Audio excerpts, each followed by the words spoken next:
Olá pessoal, tudo bem? Thiago falando. Hoje eu quero apresentar para vocês motivos pelos quais não seria interessante fazer o investimento em BB Seguridade e nas ações do Bradesco. Deixo claro o convite aí para quem não é inscrito se inscrever no canal e para quem gostar do vídeo dar um like, compartilhar e não se esqueçam de deixar aqui nos comentários quais as ações, né, que vocês queiram que nós apresentemos nesse quadro na semana que vem. Eu lembro sempre, né, pessoal, quando a gente fala motivos para não comprar, não estamos falando mal das empresas, não é recomendação de venda, não é falando mal de quem gosta, né, dessas ações. A ideia aqui é trazer um contraponto e mostrar que no processo de análise é muito importante que a gente avalie os riscos que todos os negócios têm, e isso é investir de forma profissional. Além disso, as próprias empresas ajudam, né, trazendo nos relatórios de referência os fatores de risco ao investir nessas empresas, tá? Então vamos deixar a paixão aí de lado, né? O nosso objetivo aqui sempre é mostrar formas de se ganhar dinheiro no mercado e, claro, investir da forma que a gente não corra riscos desnecessários, tá? Das duas empresas que a gente vai comentar hoje, vamos começar com BB Seguridade, e tem duas questões que muita gente sempre questiona.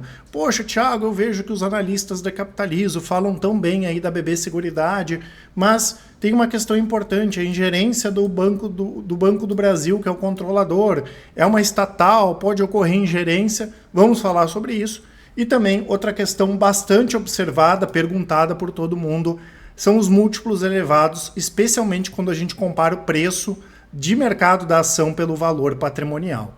Começando aqui, né, pessoal, com essa questão de ingerência, obviamente qualquer empresa pode ter ingerência, qualquer empresa estatal pode ter uma ingerência, até porque essas empresas têm, né, a base diretiva dela indicada por questões políticas, e a gente sabe como é que funciona a política, especialmente no Brasil, tá?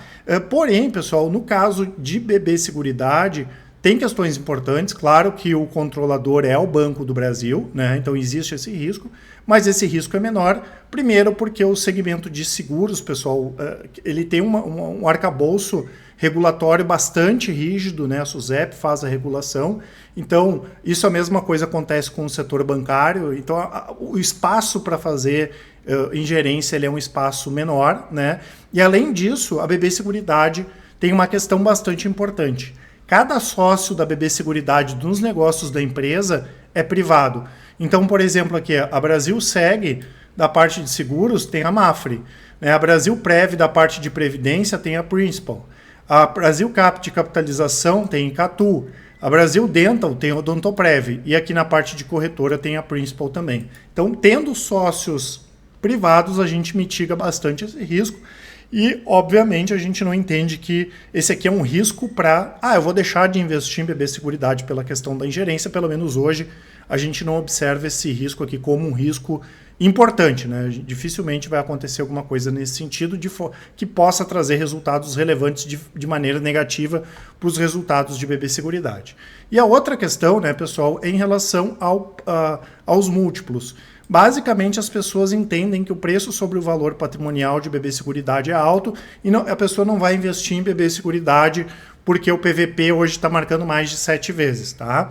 E o que acontece, pessoal? Tem algumas empresas que a gente tem que entender primeiro o negócio, como o negócio ele é feito, para ver qual é o tipo de múltiplo que eu vou olhar ou não. No caso do PVP, pessoal, não faz sentido ficar olhando para esse indicador, nem BB Seguridade, muito menos a Caixa Seguridade, porque essas empresas trabalham com o modelo de Bank Assurance, né? Que a BB Seguridade ela é uma extensão do Banco do Brasil, ela utiliza a base do Banco do Brasil para vender os produtos, né? Então não precisa ter um patrimônio líquido muito grande, e por isso que esses múltiplos normalmente são elevados. Essas empresas são muito enxutas de uma forma geral, né? Por isso que elas têm altos ROIs, por isso que elas têm altas margens e também pagam muitos dividendos. São empresas que não têm muita necessidade de investimento. Basicamente, por isso que eu falei, elas atuam como extensões do banco.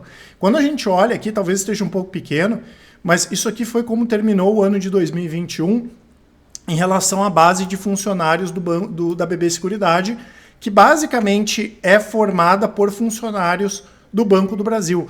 2021, a BB Seguridade terminou com 154 empregados, né, e mais 24 terceirizados. Então olha como a estrutura é enxuta, uma empresa que movimenta bilhões de reais tem uma estrutura pequena e da mesma forma o patrimônio da empresa é pequeno também. Então a gente inclusive recomenda não olhar esse tipo de indicador para esse tipo de negócio aqui que trabalha com esse modelo do Bank Assurance. Também não é motivo para deixar de investir em BB Seguridade essa questão aqui do preço sobre o valor patrimonial. Antes de falarmos da outra empresa, da outra ação, eu quero deixar para vocês aqui o nosso relatório grátis do mês com o melhor small cap da Bolsa e também esse cupom de desconto em homenagem aí ao Dia das Crianças, o cupom Futuro, que dá até 30% de desconto nas assinaturas Full Trader, que é as nossas estratégias de médio e curto prazo, e o Carteiras Capitalismo, que são as recomendações de longo prazo. Eu lembro que a Capitalismo tem as melhores recomendações pelos menores preços do mercado, tá?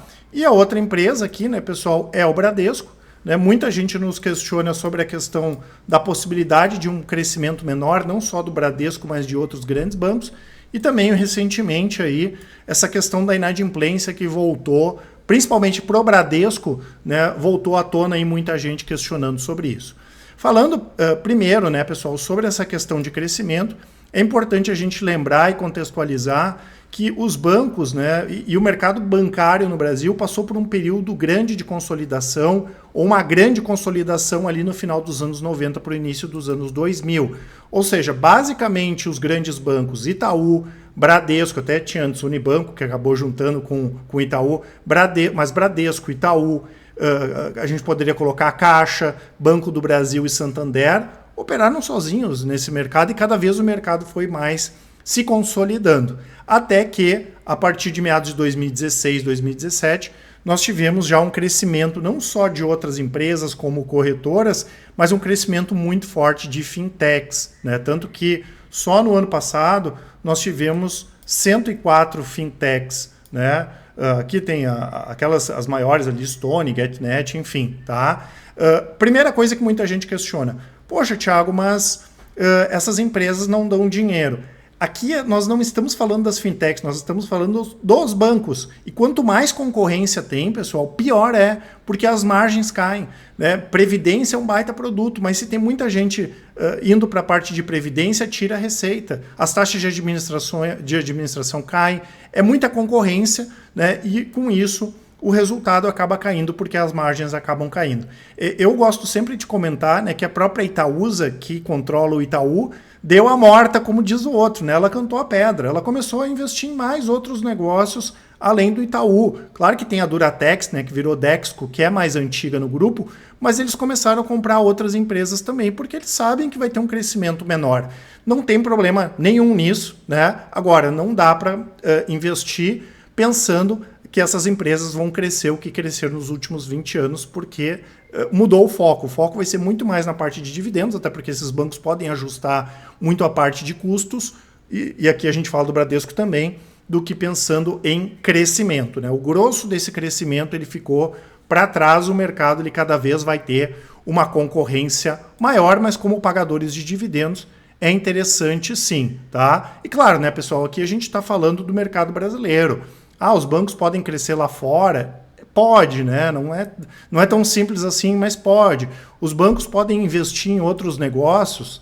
Podem, né? O próprio Bradesco é muito forte na parte de saúde, por exemplo. Mas aqui a gente está falando da atividade principal, que é basicamente intermediação e venda de serviços bancários, tá?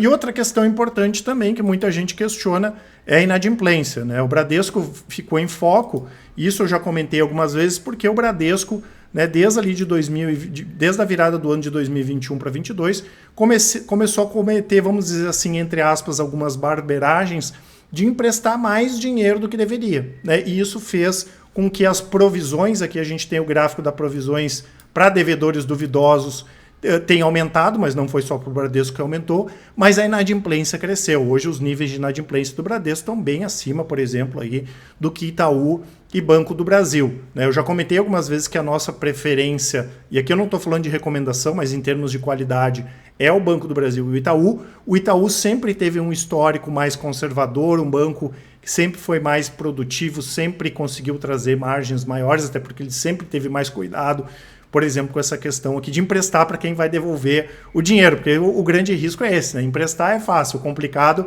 é ter o dinheiro de volta, tá? E o que acontece, né, pessoal? Isso não esse momento do Bradesco, ele não desabona o longo prazo do banco, tá? Mas eu já comentei algumas vezes aqui que além da preferência por Itaú e Banco do Brasil nesse momento, né, o Bradesco vai demorar um tempo aí para voltar a ter resultados mais positivos, tá? Talvez na virada de 2024 para 2025, caso a gente não tenha, né, nenhuma nova crise, alguma coisa que não está no radar, o Bradesco vai começar a ter resultados melhores, porque todos esses problemas nos últimos trimestres eles vão continuar ecoando aí para os próximos trimestres, tá? Mas não desabona, como eu falei, o longo prazo, mesmo a nossa preferência sendo Itaú e Banco do Brasil, tá certo?